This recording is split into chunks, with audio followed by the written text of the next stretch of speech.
आपके साथ मैं हूं मलिका मल्होत्रा और चलिए सीधा सुनते प्रधानमंत्री नरेंद्र मोदी की मन की तैयारी में जुटे ही होंगे। नए साल पर हर व्यक्ति, हर संस्था आने वाले साल में कुछ और बेहतर करने, बेहतर बनने के संकल्प लेते हैं। पिछले 7 सालों से हमारी ये मन की बात भी व्यक्ति की, समाज की, देश की अच्छाइयों को उजागर कर और अच्छा करने और अच्छा बनने की प्रेरणा देती आई है। इन 7 वर्षों में मन की बात करते हुए मैं सरकार की उपलब्धियों पर भी चर्चा कर सकता था। आपको भी अच्छा लगता, आपने भी सराहा होता।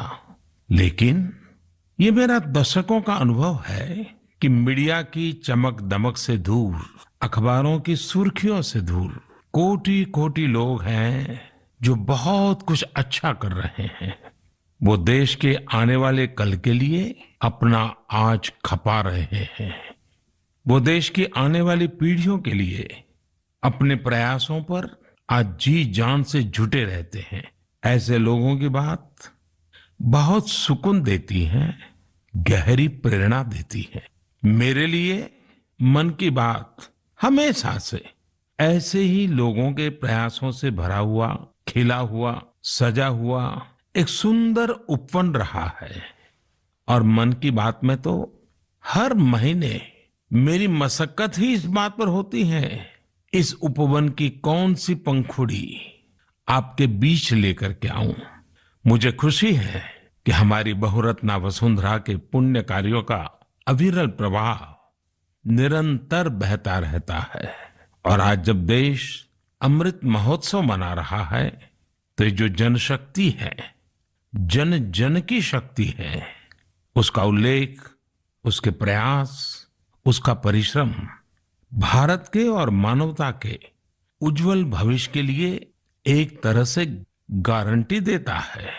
साथियों, ये जनशक्ति की ही ताकत है, सबका प्रयास है कि भारत 100 साल में आई सबसे बड़ी महामारी से लड़ सका। हम हर मुश्किल समय में एक दूसरे के साथ एक परिवार की तरह खड़े रहे। अपने मोहल्ले या शहर में किसी की मदद करना हो, जिससे जो बना उससे ज्यादा करने की कोशिश की।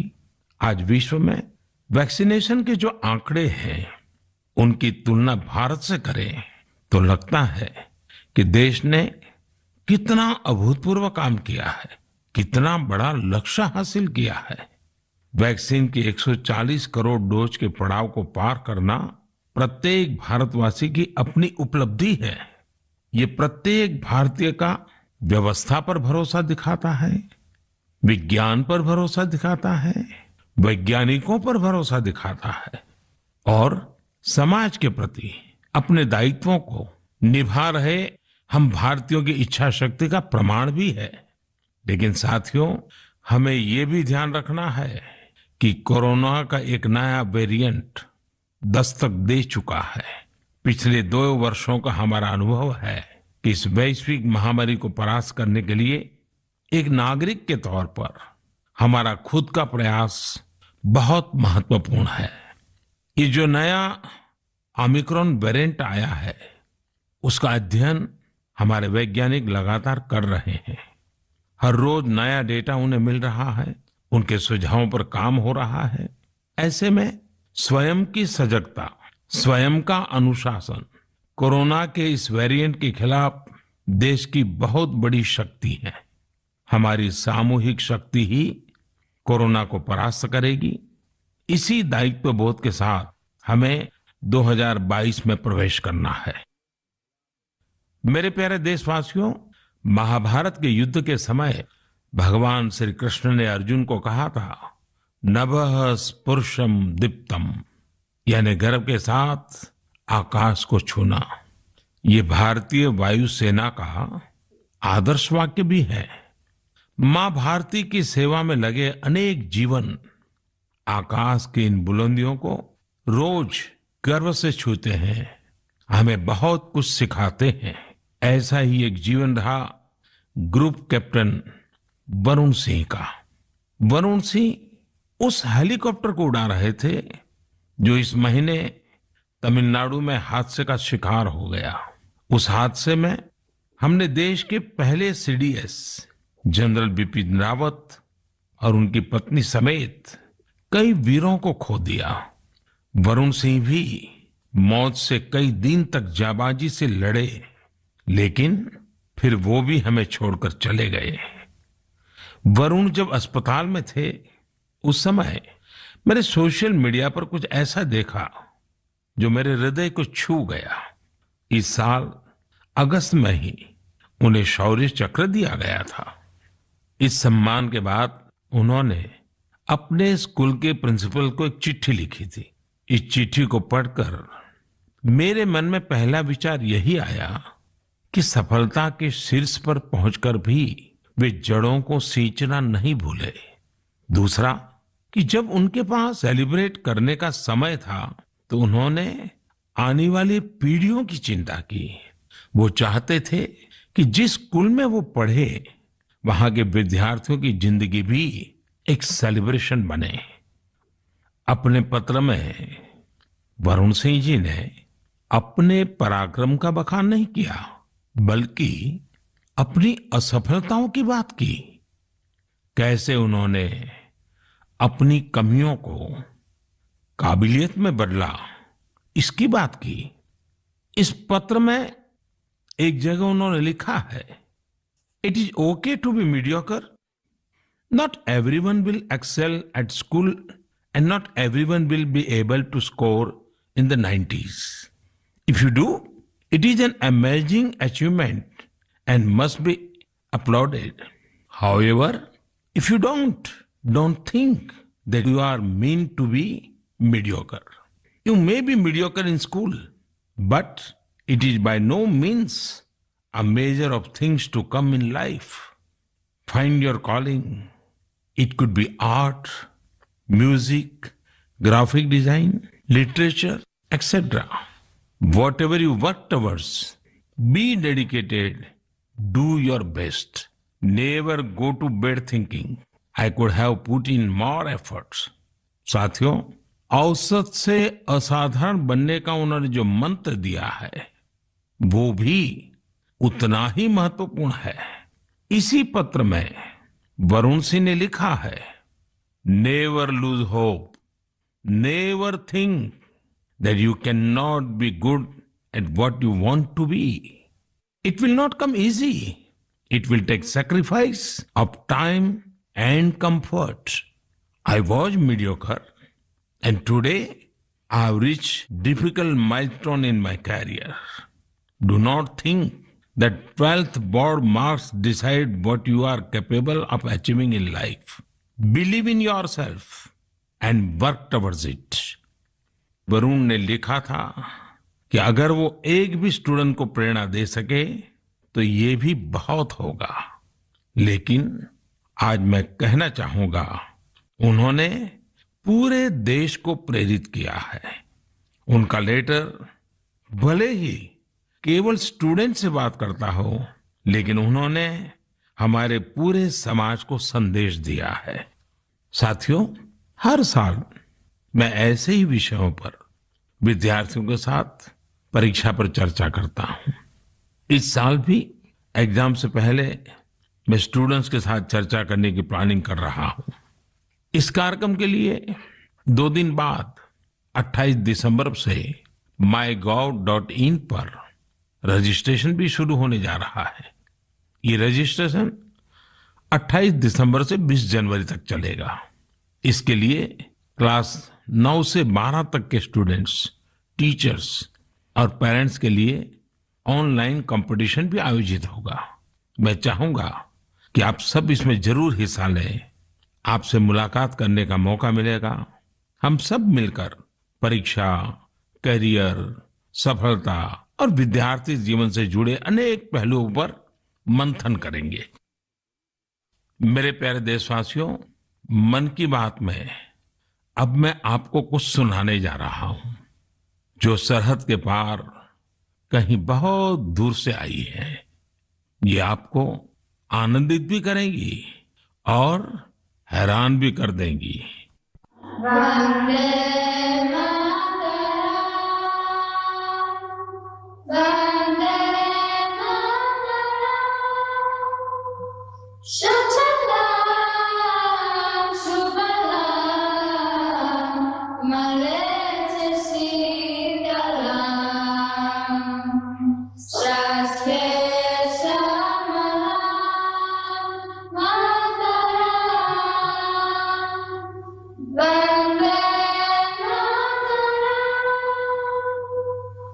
शुभ्रज्योत्स्ना पुलकितयामिनी फूलकुसुमितं नृमन्दश्यामिनी सुहासिनी सुमधुरभाषिणी सुखदं वरदं वन्दे वन्दे मुझे पूरा विश्वास है कि ये सुनकर आपको बहुत अच्छा लगा होगा, गर्व की अनुभूति हुई होगी। वंदे मातरम में जो भाव निहित है वो हमें गर्व और जोश से भर देता है। साथियों, आप ये जरूर सोच रहे होंगे कि आखिर ये खूबसूरत वीडियो कहाँ का है, किस देश से आया है। इसका जवाब आपकी हैरानी और बढ़ा देगा। वंदे मातरम प्रस्तुत करने वाले ये स्टूडेंट्स ग्रीस के हैं। वहां वे इलिया के हाई स्कूल में पढ़ाई करते हैं। इन्होंने जिस खूबसूरती और भाव के साथ वंदे मातरम गाया है वो अद्भुत और सराहनीय है। ऐसे ही प्रयास दो देशों के लोगों को और करीब लाते हैं। मैं ग्रीस के इन छात्र छात्राओं और उनके टीचर्स का अभिनंदन करता हूं। आजादी के अमृत महोत्सव के दौरान किए गए उनके प्रयास की सराहना करता हूं। साथियों, मैं लखनऊ के रहने वाले नीलेश जी की एक पोस्ट की भी चर्चा करना चाहूंगा। नीलेश जी ने लखनऊ में हुए एक अनूठे ड्रोन शो की बहुत प्रशंसा की है। ये ड्रोन शो लखनऊ के रेसिडेंसी क्षेत्र में आयोजित किया गया था। 1857 के पहले स्वतंत्रता संग्राम की गवाही रेसिडेंसी की दीवारों पर आज भी नजर आती है। रेसिडेंसी में हुए ड्रोन शो में भारतीय स्वतंत्रता संग्राम के अलग अलग पहलुओं को जीवंत बनाया गया।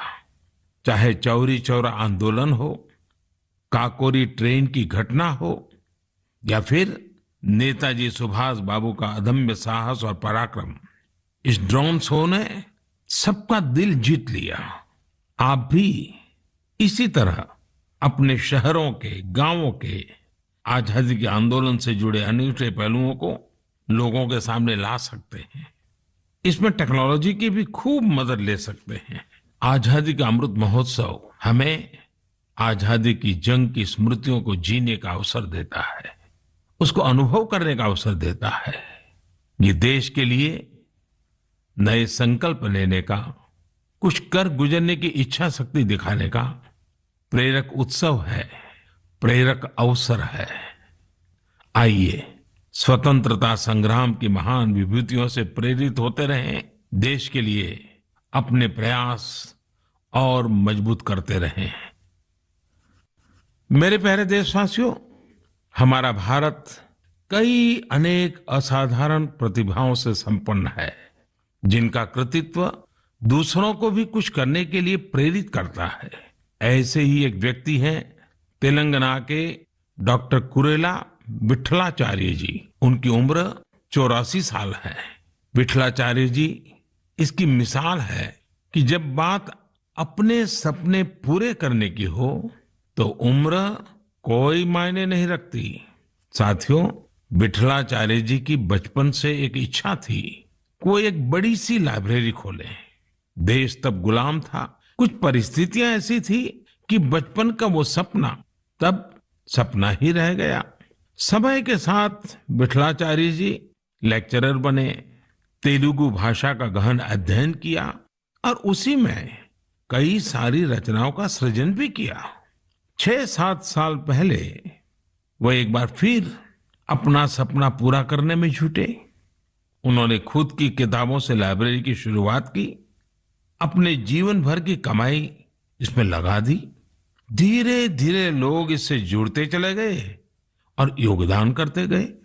यदाद्री भुवनागिरी जिले के रमन्नापेट मंडल की इस लाइब्रेरी में करीब 2 लाख पुस्तकें हैं।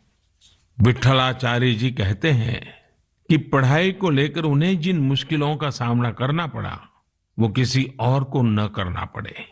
उन्हें आज ये देखकर बहुत अच्छा लगता है कि बड़ी संख्या में स्टूडेंट्स को इसका लाभ मिल रहा है। उनके प्रयासों से प्रेरित होकर कई दूसरे गांवों के लोग भी लाइब्रेरी बनाने में जुटे हैं। साथियों, किताबें सिर्फ ज्ञान ही नहीं देती, बल्कि व्यक्तित्व भी संवारती हैं, जीवन को भी गढ़ती हैं। किताबें पढ़ने का शौक एक अद्भुत संतोष देता है। आजकल मैं देखता हूं कि लोग ये बहुत गर्व से बताते हैं कि इस साल मैंने इतनी किताबें पढ़ी, अब आगे मुझे ये किताबें और पढ़नी है। ये एक अच्छा ट्रेंड है जिसे और बढ़ाना चाहिए। मैं भी मन की बात के श्रोताओं से कहूंगा कि आप इस वर्ष की अपनी उन 5 किताबों के बारे में बताएं जो आपकी पसंदीदा रही हैं। इस तरह से आप 2022 में दूसरे पाठकों को अच्छी किताबें चुनने में भी मदद कर सकेंगे। ऐसे समय में जब हमारा स्क्रीन टाइम बढ़ रहा है, बुक रीडिंग अधिक से अधिक पॉपुलर बने, इसके लिए भी हमें मिलकर प्रयास करना होगा। मेरे प्यारे देशवासियों, हाल ही में मेरा ध्यान एक दिलचस्प प्रयास की ओर गया है। ये कोशिश हमारे प्राचीन ग्रंथों और सांस्कृतिक मूल्यों को भारत ही नहीं बल्कि दुनिया भर में लोकप्रिय बनाने की है। पुणे में भंडारकर ओरिएंटल रिसर्च इंस्टीट्यूट नाम का एक सेंटर है। इस संस्थान ने दूसरे देशों के लोगों को महाभारत के महत्व से परिचित कराने के लिए ऑनलाइन कोर्स शुरू किया है। आप ये जानकर हैरान रह जाएंगे कि ये कोर्स भले अभी शुरू किया गया है, लेकिन इसमें जो कंटेंट पढ़ाया जाता है उसे तैयार करने की शुरुआत 100 साल से भी पहले हुई थी। जब इंस्टीट्यूट ने इससे जुड़ा कोर्स शुरू किया तो उसे जबरदस्त रिस्पांस मिला। मैं इस शानदार पहल की चर्चा इसलिए कर रहा हूं ताकि लोगों को पता चले कि हमारी परंपरा के विभिन्न पहलुओं को किस प्रकार मॉडर्न तरीके से प्रस्तुत किया जा रहा है। 7 समंदर पार बैठे लोगों तक इसका लाभ कैसे पहुंचे, इसके लिए भी इनोवेटिव तरीके अपनाए जा रहे हैं। साथियों, आज दुनिया भर में भारतीय संस्कृति के बारे में जानने को लेकर दिलचस्पी बढ़ रही है। अलग अलग देशों के लोग ना सिर्फ हमारी संस्कृति के बारे में जानने के लिए उत्सुक हैं, बल्कि उसे बढ़ाने में भी मदद कर रहे हैं। ऐसे ही एक व्यक्ति हैं सर्बियन स्कॉलर डॉक्टर मोमिर निकिच। इन्होंने एक बाइलिंगुअल संस्कृत सर्बियन डिक्शनरी तैयार की है। इस डिक्शनरी में शामिल किए गए संस्कृत के 70,000 से अधिक शब्दों का सर्बियन भाषा में अनुवाद किया गया है। आपको ये जानकर और भी अच्छा लगेगा कि डॉक्टर निकिच ने 70 वर्ष की उम्र में संस्कृत भाषा सीखी है। वे बताते हैं कि इसकी प्रेरणा उन्हें महात्मा गांधी के लेखों को पढ़कर मिली।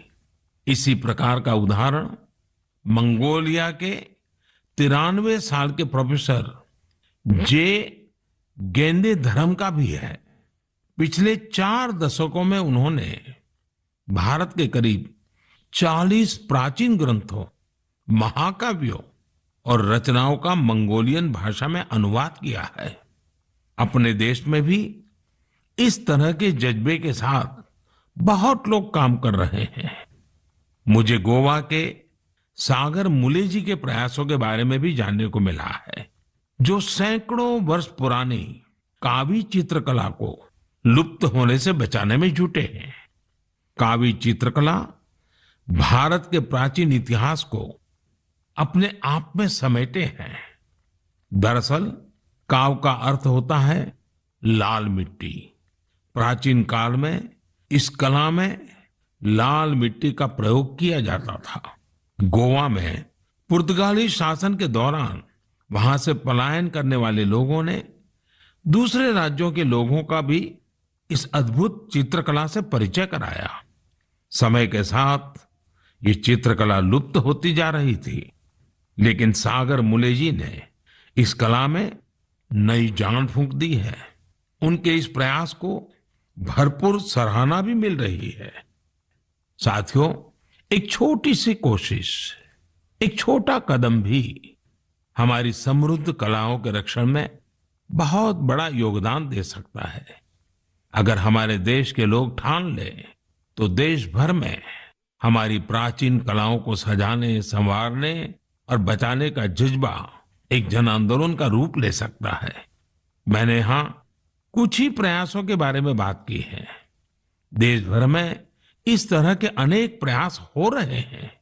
आप उनकी जानकारी नमो ऐप के जरिए मुझ तक जरूर पहुंचाएं।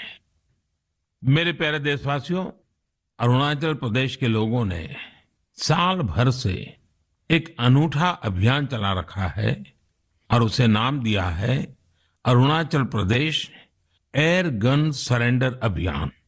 इस अभियान में लोग स्वेच्छा से अपनी एयर गन सरेंडर कर रहे हैं। जानते हैं क्यों? ताकि अरुणाचल प्रदेश में पक्षियों का अंधाधुंध शिकार रुक सके। साथियों, अरुणाचल प्रदेश पक्षियों की 500 से भी अधिक प्रजातियों का घर है। इनमें कुछ ऐसी देसी प्रजातियां भी शामिल हैं जो दुनिया में कहीं और नहीं पाई जाती हैं। लेकिन धीरे धीरे अब जंगलों में पक्षियों की संख्या में कमी आने लगी है। इसे सुधारने के लिए ही अब ये एयरगन सरेंडर अभियान चल रहा है। पिछले कुछ महीनों में पहाड़ से मैदानी इलाकों तक, एक कम्युनिटी से लेकर दूसरी कम्युनिटी तक, राज्य में हर तरफ लोगों ने इसे खुले दिल से अपनाया है। अरुणाचल के लोग अपनी मर्जी से अब तक 1600 से ज्यादा एयरगन सरेंडर कर चुके हैं। मैं अरुणाचल के लोगों की इसके लिए प्रशंसा करता हूं, उनका अभिनंदन करता हूं। मेरे प्यारे देशवासियों, आप सभी की ओर से 2022 से जुड़े बहुत सारे संदेश और सुझाव आए हैं। एक विषय हर बार की तरह अधिकांश लोगों के संदेशों में है। ये है स्वच्छता और स्वच्छ भारत का। स्वच्छता का ये संकल्प अनुशासन से, सजगता से और समर्पण से ही पूरा होगा। हम एनसीसी कैडेट द्वारा शुरू किए गए पुनीत सागर अभियान में भी इसकी झलक देख सकते हैं। इस अभियान में 30,000 से अधिक एनसीसी कैडेट शामिल हुए। एनसीसी के इन कैडेट्स ने बीचेज पर सफाई की, वहां से प्लास्टिक कचरा हटाकर उसे रिसाइकलिंग के लिए इकट्ठा किया। हमारे बीचेज, हमारे पहाड़, ये हमारे घूमने लायक तभी होते हैं जब वहां साफ सफाई हो। बहुत से लोग किसी जगह जाने का सपना जिंदगी भर देखते हैं, लेकिन जब वहां जाते हैं तो जाने अनजाने कचरा भी फैला आते हैं। ये हर देशवासी की जिम्मेदारी है कि जो जगह हमें इतनी खुशी देती है, हम उन्हें अस्वच्छ न करें। साथियों, मुझे साफ वाटर नाम से एक स्टार्टअप के बारे में पता चला है, जिसे कुछ युवाओं ने शुरू किया है। ये आर्टिफिशियल इंटेलिजेंस और इंटरनेट ऑफ थिंग्स की मदद से लोगों को उनके इलाके में पानी की शुद्धता और क्वालिटी से जुड़ी जानकारी देगा। ये स्वच्छता का ही तो एक अगला चरण है। लोगों के स्वच्छ और स्वस्थ भविष्य के लिए इस स्टार्टअप की अहमियत को देखते हुए इसे एक ग्लोबल अवार्ड भी मिला है। साथियों, एक कदम स्वच्छता की ओर, इस प्रयास में संस्थाएं हो या सरकार, सभी की महत्वपूर्ण भूमिका है। आप सब जानते हैं कि पहले सरकारी दफ्तरों में पुरानी फाइलों और कागजों का कितना ढेर रहता था। जब से सरकार ने पुराने तौर तरीकों को बदलना शुरू किया है, ये फाइल्स और कागज के ढेर डिजिटाइज होकर कंप्यूटर के फोल्डर में समाते जा रहे हैं। जितना पुराना और पेंडिंग मटेरियल है, उसे हटाने के लिए मंत्रालयों और विभागों में विशेष अभियान भी चलाए जा रहे हैं। इस अभियान से कुछ बड़ी ही इंटरेस्टिंग चीजें हुई हैं। डिपार्टमेंट ऑफ पोस्ट में जब ये सफाई अभियान चला तो वहां का जंकयार्ड पूरी तरह खाली हो गया। अब इस जंकयार्ड को कोर्टयार्ड और कैफेटेरिया में बदल दिया गया है। एक और जंकयार्ड टू व्हीलर्स के लिए पार्किंग स्पेस बना लिया गया है। इसी तरह पर्यावरण मंत्रालय ने अपनी खाली हुए जंकयार्ड को वेलनेस सेंटर में बदल दिया। शहरी कार्य मंत्रालय ने तो एक स्वच्छ एटीएम भी लगाया है। इसका उद्देश्य है कि लोग कचरा दें और बदले में कैश लेकर जाएं। सिविल एविएशन मिनिस्ट्री के विभागों ने पेड़ों से गिरने वाली सूखी पत्तियों और जैविक कचरे से जैविक कंपोस्ट खाद बनाना शुरू किया है। ये विभाग वेस्ट पेपर से स्टेशनरी भी बनाने का काम कर रहे हैं। हमारे सरकारी विभाग भी स्वच्छता जैसे विषय पर इतने इनोवेटिव हो सकते हैं। कुछ साल पहले तक किसी को इसका भरोसा भी नहीं होता था, लेकिन आज ये व्यवस्था का हिस्सा बनता जा रहा है। यही तो देश की नई सोच है, जिसका नेतृत्व सारे देशवासी मिलकर कर रहे हैं। मेरे प्यारे देशवासियों, मन की बात में इस बार भी हमने ढेर सारे विषयों पर बात की। हर बार की तरह एक महीने बाद हम फिर मिलेंगे, लेकिन 2022 में हर नई शुरुआत अपने सामर्थ्य को पहचानने का भी एक अवसर लाती है। जिन लक्ष्यों की पहले हम कल्पना भी नहीं करते थे, आज देश उनके लिए प्रयास कर रहा है। हमारे यहां कहा गया है, क्षणशः कणश्चैव विद्याम अर्थंच साधयेत्। क्षणे नष्टे कुतो विद्या, कणे नष्टे कुतो धनम। यानी जब हमें विद्या अर्जित करनी हो, कुछ नया सीखना हो, करना हो, तो हमें हर एक क्षण का इस्तेमाल करना चाहिए। और जब हमें धन अर्जन करना हो, यानी उन्नति प्रगति करनी हो, तो हर एक कण का यानी हर संसाधन का समुचित इस्तेमाल करना चाहिए। क्योंकि क्षण के नष्ट होने से विद्या और ज्ञान चला जाता है, और कण के नष्ट होने से धन और प्रगति के रास्ते बंद हो जाते हैं। ये बात हम सब देशवासियों के लिए प्रेरणा है। हमें कितना कुछ सीखना है, नए नए इनोवेशंस करने हैं, नए नए लक्ष्य हासिल करने हैं। इसलिए हमें एक क्षण गंवाए बिना लगना होगा। हमें देश को विकास की नई ऊंचाई पर लेकर जाना है। इसलिए हमें अपने हर संसाधन का पूरा इस्तेमाल करना होगा।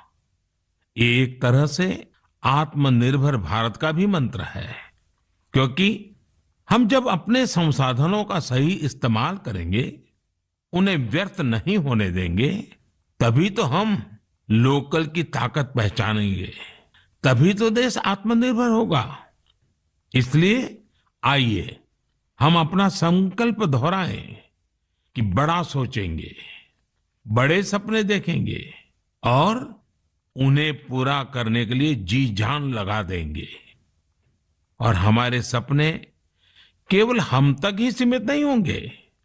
हमारे सपने ऐसे होंगे जिनसे हमारे समाज और देश का विकास जुड़ा हो। हमारी प्रगति से देश की प्रगति के रास्ते खुले। और इसके लिए हमें आज ही लगना होगा, बिना एक क्षण गवाए, बिना एक कण गवाए। मुझे पूरा भरोसा है, इसी संकल्प के साथ आने वाले साल में देश आगे बढ़ेगा और 2022 एक नए भारत के निर्माण का स्वर्णिम पृष्ठ बनेगा। इसी विश्वास के साथ आप सभी को 2022 की ढेर सारी शुभकामनाएं। बहुत बहुत धन्यवाद।